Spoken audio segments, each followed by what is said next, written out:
Thank you so much. It is such a pleasure for me to be able to fly in from London yesterday to come and join HKSEC for this 10th inaugural competition.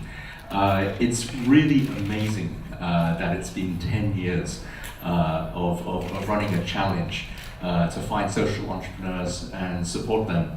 And I just want to pay tribute to the team, and also really just to the fact of how much change has happened in the space of 10 years. If we had gathered here 10 years ago, this would have been a very different presentation. We wouldn't have been speaking about the extraordinary enterprises that you've just seen showcased just now. And you wouldn't be hearing stories about the extraordinary winners and extraordinary ventures who will be presenting a little bit later this afternoon. It's really been an extraordinary decade of change. And the team asked me to come and share with you a few stories about how much the world has changed in that time and how much the field of social enterprise has changed in that time as well. But I would just like to open by just pausing on one thought for reflection. If we had met 10 years ago, there are very few people who would have heard about social enterprise. If you had gone to universities, people would have been aspiring to join consultancies, they would have been aspiring to join big businesses, but very few students would have been saying to you, I want to be a social entrepreneur. Very few students would even have understood what it could mean to be a social entrepreneur. That you could go and launch a business, and that it could serve a social cause, and that it could make social change. And yet today, 10 years later, just look how the world has changed. Just look at Chinese University of Hong Kong, the Center of Entrepreneurship, and so many other places where young people today can step forward and say, I have a vision, I have a dream, I have a passion to use business to solve a social problem. And not only do they aspire to do this, but they are welcomed and encouraged and taught how to do this. That has been a true sea change in the way the world is, and I think it's one that we really should celebrate. So, my organization, Ashoka, was founded more than 10 years ago. It was founded 35 years ago to go and find the world's best social entrepreneurs and to support them. And we, at that time, had no word for this concept that we were trying to express. So we were talking at that time about finding brilliant entrepreneurial individuals who were using business, but not in the way that business normally works. It wasn't about profit. It wasn't about making money. It was about using the skills and the disciplines of business to be able to tackle social problems. And we had no word for this concept. We didn't know how to describe it, so we had to make it up. And so we came up with the idea of entrepreneur because people understand entrepreneurship. They understand the idea of going out to launch new ventures, new businesses to make things happen. But social entrepreneur, we added the word social in front to suggest that actually this was about tackling a social problem, tackling issues that matter to all of us. And when we first started out, we didn't know how many people we would find. We didn't know how many people around the world would be inspired by this idea that you could use business for social good. And so it was an experiment, just like all enterprises are when they first begin. You launch, but you don't know what you will find. So when we first started, to our great surprise and to our great delight, we began to discover all over the world that there were people who were working as social entrepreneurs, but they didn't know they were social entrepreneurs. For example, we found this gentleman in Bangladesh, an economist working in the 1990s, who had come up with an extraordinary idea, which was that you could take money and lend it to the world's poorest people, people who earned less than $2 a day, and they would pay you back. And you could do this without requiring security, without requiring collateral, without requiring them to prove their creditworthiness to you. And of course, Muhammad Yunus went on to found a bank, the first bank of its kind in the field of microfinance, the idea that you could lend to people with such poor credit history, and they would pay you back, and prove that it could be a business, and prove that it could be successful. And over the course of a decade, and over the course of 20 years, 30 years, microfinance has grown and reached more than 1 billion people around the world. And in 2009, he won the Nobel Peace Prize for his work in lifting billions out of poverty. And social enterprise came of age at that point, and people began to understand that really this was not something that could be only small, but that we could reach millions and hundreds of millions of people through the power of social enterprise.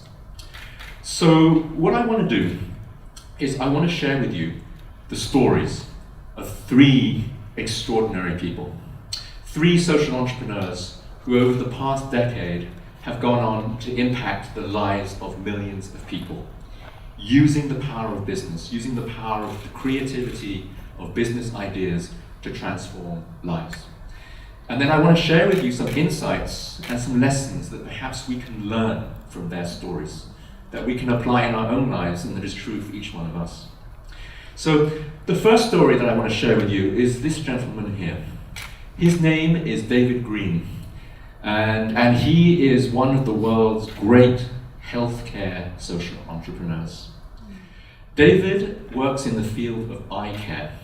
He's passionately concerned about how it is that we can bring affordable eye care to millions of people around the world who are poor and who cannot afford surgery.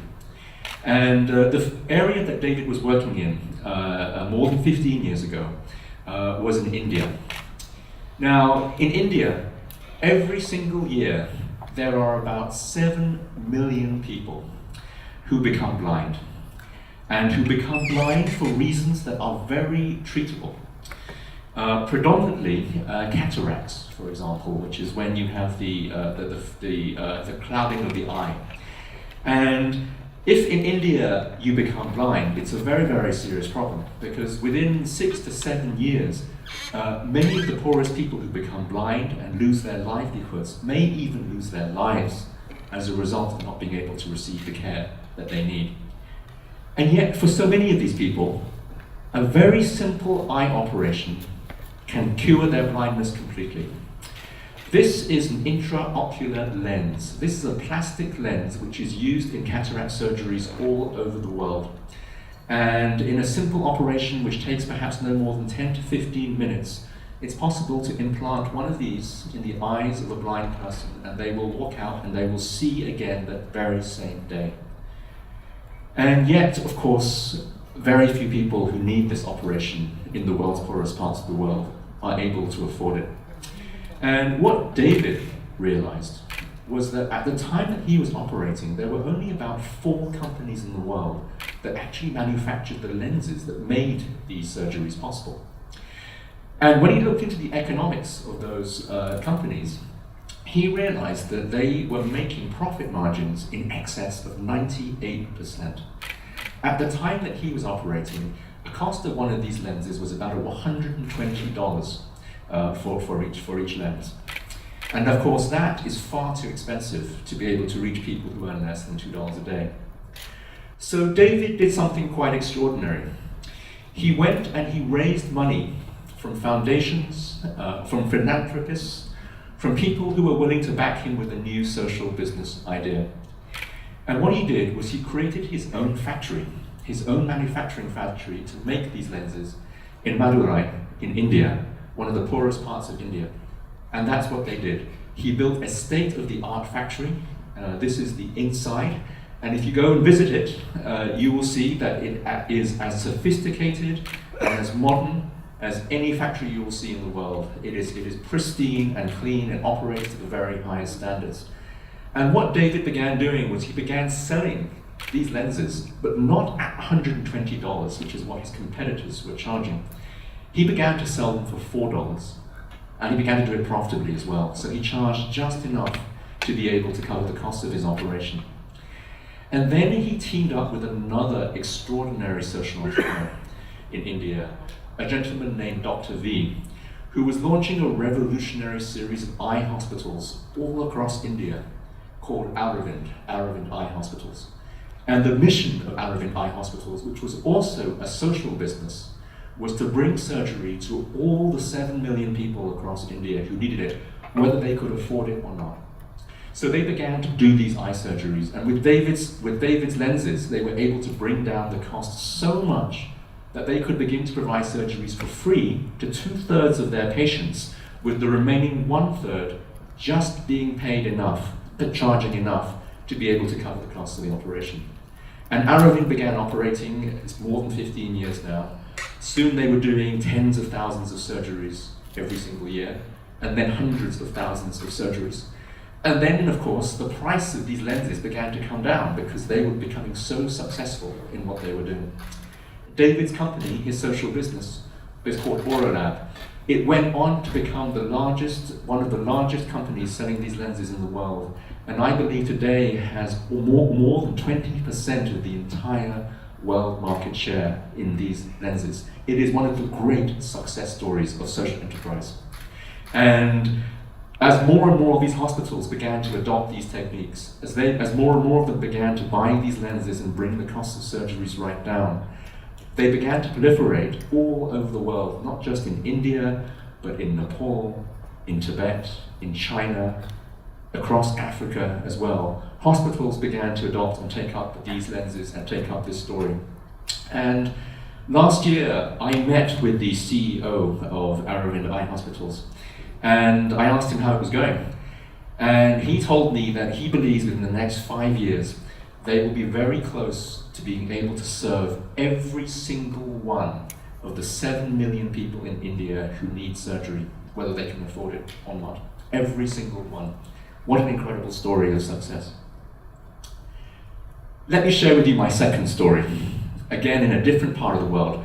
This gentleman, his name is Luke Doudney, and he is many things. He's a student, he's a boxer, and he's a great social entrepreneur. And Luke's story begins very differently. Luke was a student working in Rio de Janeiro in Brazil. And what he was researching was gangs and why young people join gangs and what is the nature of gang violence. So he was working in these very, very poor areas, and he was conducting a series of studies with young men predominantly who were in their late teens, many of whom were in gangs.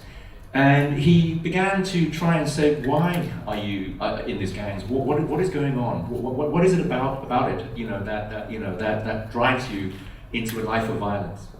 And he was shocked by what these young men told him. They said, if you live in the favelas, you have no other choice. You live with violence every single day. You could be shot at any time. And for protection and for safety, sometimes that's the only choice that you have. And many of these young men said something which at that time he thought was simply bravado. He thought it was just simply them trying to be hard and macho. They said, look, I may not be here when you come back in 2 or 3 years' time. There's so much violence in the streets that I may very well be shot. And Luke did go back to those favelas, to those slums, 2 or 3 years later. And a large proportion of the young men that he'd interviewed at that time had indeed suffered from violence, and a number of them had been killed. So, what did he do? Most people at this point would just simply stop there, right? Most of us would say, that's a terrible problem, but I have no idea how to solve this. And Luke got thinking, and one of the things that he realized was that when he remembered the conversations that he'd had with those young people, and he realized that sometimes the only time that he'd ever been able to reach out to them and truly communicate with them and truly break through the exterior of toughness which these young men had to adopt was when he discussed boxing with them, because he was a passionate boxer himself. And when they talked about some martial arts moves and that passion for sport.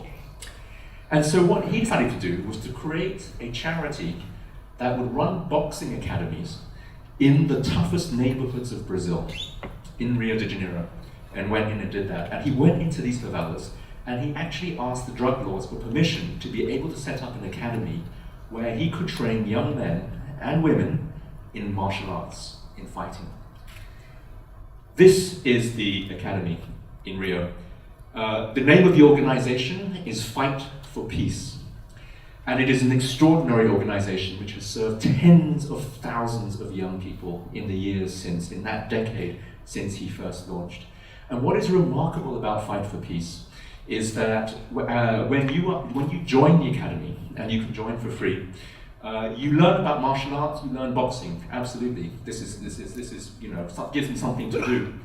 But they also encourage those young people to have conversations about what it is they really want from their life. Do they want to be on the streets forever? Do they want to be in gangs forever? Do they want to be in fear forever? And they ask them this question. They ask them, what is real strength to you? Because that's the slogan of Fight for Peace, real strength. What does real strength mean to you? And what they found was that tens and then dozens and then hundreds of these young people would begin to drop out of gangs and would begin to get back into productive work and would begin to pick up their lives and become leaders in their communities. And it was an extraordinary story, an absolutely extraordinary story about how you could reach people in these truly difficult situations and still help them to succeed, help them get back on their feet, help them get back into life and away from violence. Now, here's where the social enterprise story comes in. Fight for Peace was a very successful charity, is still a very successful charity, but Luke was looking for a way to create a business that could support the organization. And he came up with a really interesting idea. He came up with the idea of launching a clothing company which would make martial arts branded streetwear, martial arts branded clothes like t-shirts and hoods and boxing caps and many other different types of clothes. And it would be designed by people from the streets. It would be designed by the people who came to his academy. It would be influenced by fashion designers and leading celebrities, collectively coming together to create this social business company. And they would give half of the profits to support the charity. And when you buy the clothes and when you buy the t-shirt, you learn about the charity. So you learn about Fight for Peace. And then that brought many more people to come into the organization and support it. And so he created this company and he called it Luta, L-U-T-A. And Luta is the Portuguese for fight. So it was a company that was aligned with the charity and that worked with the charity and that gave its profits to the charity. And that was several years ago, and that company took off and began to sell these products. And Luke raised more than $1 million from investors to support this company. And it became so successful that last year the company was sold to Reebok, who agreed to buy it out and to keep it as a social purpose company and to take its products and to put it into all their distribution chains across the world. And so you can now go to Reebok stores and you can see Fight for Peace, you can see Luta, the company, and they continue to support the charity as well financially. So what an incredible story there of big business working with a social entrepreneur to create a solution that could fuel many, many more of these organizations. And since that time, Fight for Peace has now gone from Brazil to London to Johannesburg and is now serving hundreds of thousands of young people and helping them to escape from lives of violence and to succeed. What an incredible story that is. I want to share with you one final story. Oh, by the way, this is one of the advertising for Luta. You can see these tough young men here who are modeling the t-shirts. They're really fantastic products, by the way. So I just want to give a shout out to this extraordinary organization. But if you ever get a chance, do look at the website. You will see an extraordinary story and some wonderful, wonderful clothes there as well. One final story, this time from Latin America, this time from Peru. I want to share with you the story of Albina Ruiz. Albina comes from Peru, and she is tackling the problem of, I'll share with you the problem that she's tackling. So as a young lady many years ago, Albina moved from the countryside into Lima, the capital of Peru. And what she saw there absolutely shocked her. What she saw was this. This is a very, very familiar sight to millions of people who live in cities all across the world, whether you're in Latin America or whether you're here in Asia or indeed anywhere where there are vast slums and vast areas. Mountains of rubbish, mountains of waste strewn across the streets, often dumped, never ever looked at, decaying, rotting, a real public health hazard all across cities, all across the world. And on those mountains of rubbish, you find thousands of people who make their daily living from searching through the rubbish, trying to find few scraps of plastic or wood or cardboard or discarded items that they might be able to go and sell or recycle for a few pence. And they make, of course, a minimal living being able to do this. And these poor people who make their living doing this have many different names in cities around the world. They are called scavengers. They are called waste pickers. But wherever they are in the world, they are treated as the most marginalized people. They are treated as the people you don't want to see. They are treated as the people you want to ignore. People walk past them in the streets. They're scared of them. They are tramps. They are scavengers. And they've been called many worse things than that. And Albina was so moved by the sight and the plight of these people that she decided to create her own organization to help them, a social enterprise. So what she created was an organization which in Spanish is called Ciudad Saludable, or in English, Healthy Cities. And what Healthy Cities does is something quite extraordinary. They take all these people who work in these rubbish dumps, who make their living on these mounds and mountains of waste, and they invite them to come and become workers. What they do is they go out to the city leaders and they say, if we can organize these people into a workforce, will you give them a job? Would you employ them so that they can clean the streets, so that they can become recyclers of plastic and metal, so that they can become true citizens of the city? And that's what Ciudad Saludable, that's what Healthy Cities does. It takes the workers, the tramps, the scavengers, and they help them to form into workers' cooperatives. They give them uniforms, they give them training, they give them vans so they can drive from place to place to clean the streets. And what they really give them is dignity. What they really give them is a sense that they can be citizens of their own city, that they are not marginalized, that they are not the scum of the earth, they are not people who are going to be ignored and treated with disrespect and contempt. And when they receive these uniforms, when they receive these jobs from the cities, their lives transform. You just have to look into the eyes of one of these people and see them with dignity restored. See the sense of pride that they have, that they are now cleaning the streets. See the respect that they receive from the citizens of those cities who look at them and watch that van driving by and see what an extraordinary contribution they are making to their city. So that story is about human dignity. It's about the power of business and enterprise to take a group that is without hope and completely on the margin and make them citizens and bring them back into society. And do it in a way that is not charity. This is not about a handout. This is not about just giving money away, because that won't work. That won't last for a very long time. But these people now have jobs. They now have the ability to go and work, and they are proud of what they do. And that transformation, if you look into the eyes of somebody who has been, given that opportunity, changes their lives and changes your life as well. So Albina has now taken that model and that business and spread it into cities all across Latin America. And now they're looking to take that and just spread it to India and Southeast Asia and take it all over the world. And wherever it goes, it will be a social business. It will be a means for them to earn their living, and it will be a means for them to find dignity. So that is truly an extraordinary story. So those are just 3 stories from the past decade.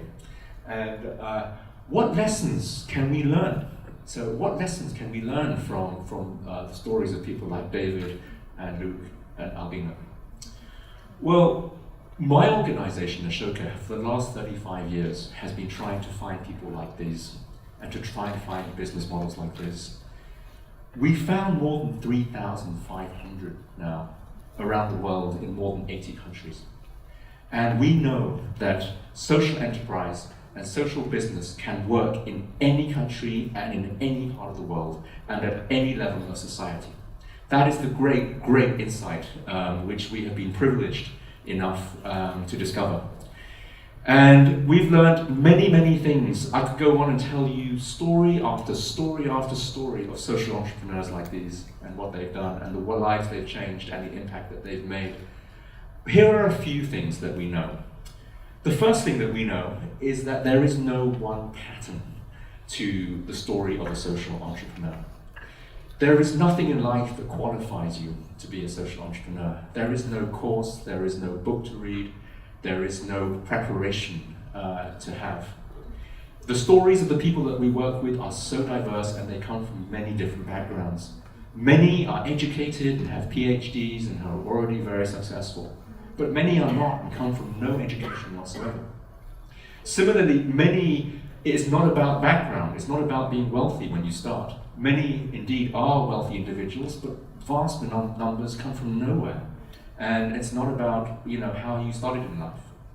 And it's certainly not about factors like intelligence or advantage or privilege or many of these things. These people have a quality of character that makes them succeed, gives them that ability to succeed. So let me just point out three things that I do think matter. Three things that really tell the difference between an individual starting out and what will help them to become somebody who can help change the world. The first thing is compassion. It begins with empathy. It begins with somebody seeing a problem and being unable to walk away. Whether it be the mountains of waste that they see and the people scavenging those mountains, whether it be the blind person in India, whether it be the young man in the gang in Brazil, something happens to an individual that says, I cannot walk away from this problem. This is something that speaks to me and that I want to be part of the solution. That's the first element. Compassion is where it starts. But compassion is not enough. The second thing that distinguishes all of our social entrepreneurs is action. All of us have ideas, all of us see a problem, and many of us may even come up with ideas to solve that problem.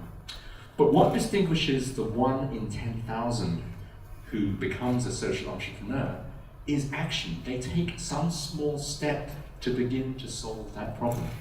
It can be as simple as running one class for one child.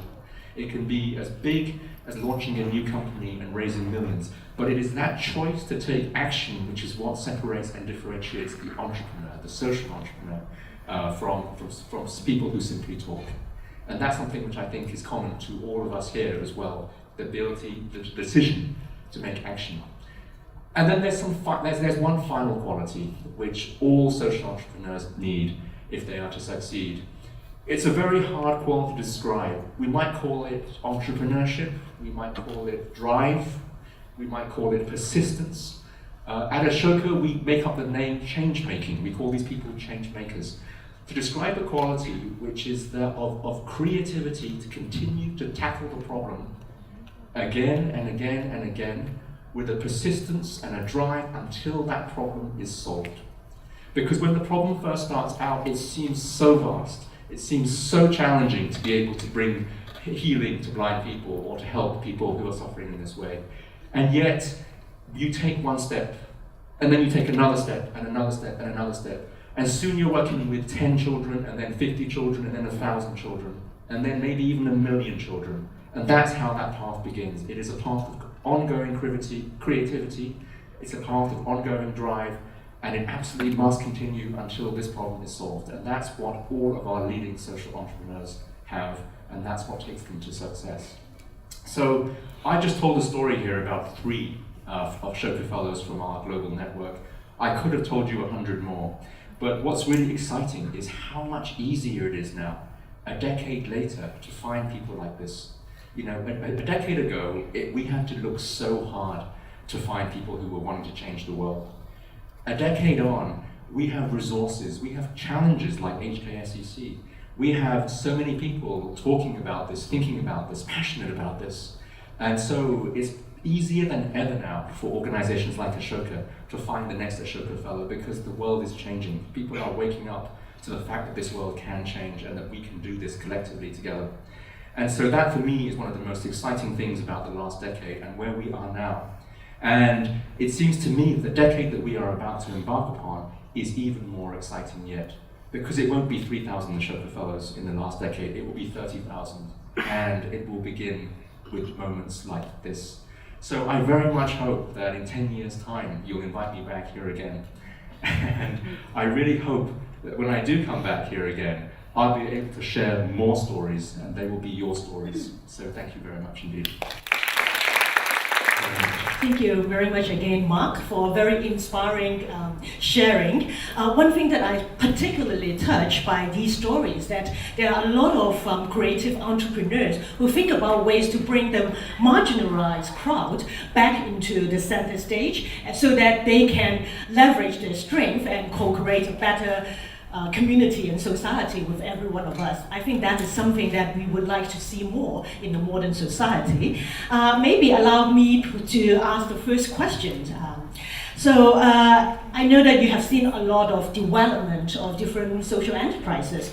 So in your opinion, how would social enterprises evolve in the next 10 years? How would they look like? Thank you so much. As I said, I think we're about to embark on the most exciting decade of social enterprise. And the reason why I say that is because 10 years ago, firstly, people didn't understand social enterprise. They didn't understand the idea of businesses that could serve a social mission. They really do understand that now.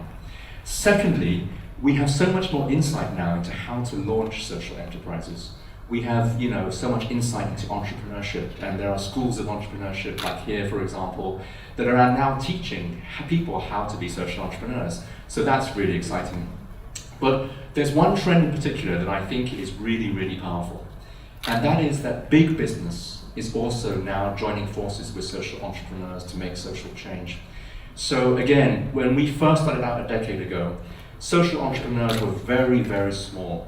If you wanted to be a social entrepreneur, you had to be a startup, and you had to basically start from nowhere, and you had to build your market, and you had to do it all for yourself.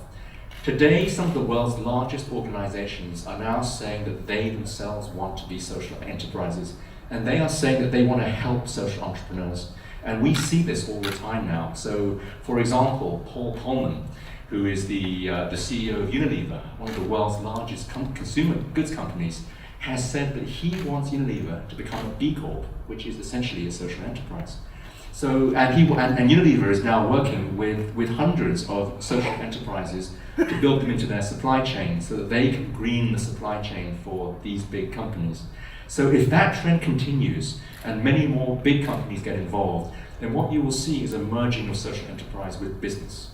And I think that's going to be one of the most exciting things. So it may well be that big business and social business are actually converging. They are adopting the same language. They're talking about purpose. They're talking about mission. And it may very well be that in 10 years' time, there won't be social business. It will just be business. Excellent. That would be really, really good news for all of us, because we are talking about creating the shared values. So a lot of traditional businesses are actually working more closely with the NGO or social enterprises. I think there are some traditional wisdom always say that, yeah, you're a social entrepreneur, you're going to be killed by a big company very easily. But this is actually not the case, as just you have illustrated through the early example of Fight for Peace, right? They can actually be a force of inspiration for bigger companies so that they can actually got the giants to be on board and then create the change together. So it's fabulous news. Thank you. So is there any question from the audience? We have some helpers to pass the mic to you if you have any question. Well, Ashoka has been very successful in spreading the news and picking up the stories and telling other people.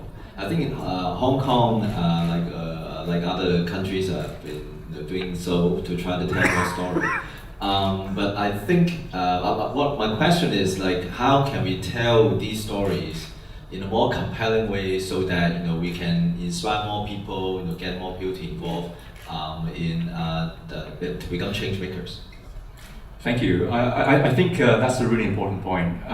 If we don't tell the story, then all of this good news will just simply be something that no one hears about.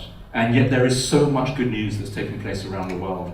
One of the great joys that I have being a director at Ashoka is that I get to see more than 3,000 people who are tackling problems like climate change or healthcare or food waste, and they're doing it really well. And there's a real possibility that we could actually solve many of these issues within the next 20 years. So I think it's really important to have a counterpoint to the negative news that we hear all the time. To your question about how we spread this, I think there's many different ways. One is let's tell the stories to the journalists, right? Because journalists are always looking for stories, and so we have to get better at working with the people who are in the media to share the story of what's happening. The second thing is, I think it's really important to begin here at universities and helping students and undergraduates and graduates know that they can be social entrepreneurs, but also know that this is happening, so that when they go on to do their jobs and they become leaders, whether it's in the government or in the civil service or whether it is in business, that they know that there's a community of social enterprise and people working on social solutions that they are themselves part of and that they can work with. And so I think it really begins at events like this, where we spread the story and create a movement that says that every young person can be a change maker. That it doesn't matter, it's not just the founders of organizations, it's also wherever you are and whatever level of life and job that you have, this can also be part of your story too. So I think it begins in education. Thank you. Any other question? 如果有人想用廣東話問問題都冇問題㗎，我哋可以有翻譯嘅。How do you interest the most ambitious and competitive college students when they can just as easily go to, say, like JP Morgan or any number of the prestigious banking or business companies that are on campus in these next few weeks?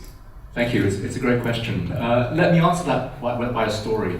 When I left university 20 years ago, there was no such thing as social enterprise or an awareness of social enterprise. But when I go back to universities now, when I go and speak at Harvard or when I speak at Oxford and Cambridge and other universities around the world, what students tell me is that the most popular club and society is the social enterprise society. More popular even than the finance society or the investment society or many of these things. And this is a phenomenon which is taking place at universities all over the world. It's amazing to see in the last decade just how aspirational entrepreneurship and social entrepreneurship is becoming. So I think there is a real hunger amongst young people today who are emerging into the workforce to not only have jobs that are well-paying, but also jobs that have a great deal of meaning and a great deal of purpose, and that they can see the impact of their work directly on lives. And social enterprise is a way of doing that. It's a way of contributing to society. And when I speak to young people and students today, I really sense that hunger for purpose is one of the big drivers, in particular of this generation that's graduating, that's coming out. It's also increasingly the case that it is possible to be a social entrepreneur and still to have a standard of living which is comparable. It won't be up there with perhaps the investment banks and so on, but it's certainly possible now to make a living doing social enterprise as well. And so hopefully there will be more stories about that emerging too. I think it's the mix of those two things: a desire for purpose amongst young people, and also more opportunities in this sector that will open this up. Thank you very much. And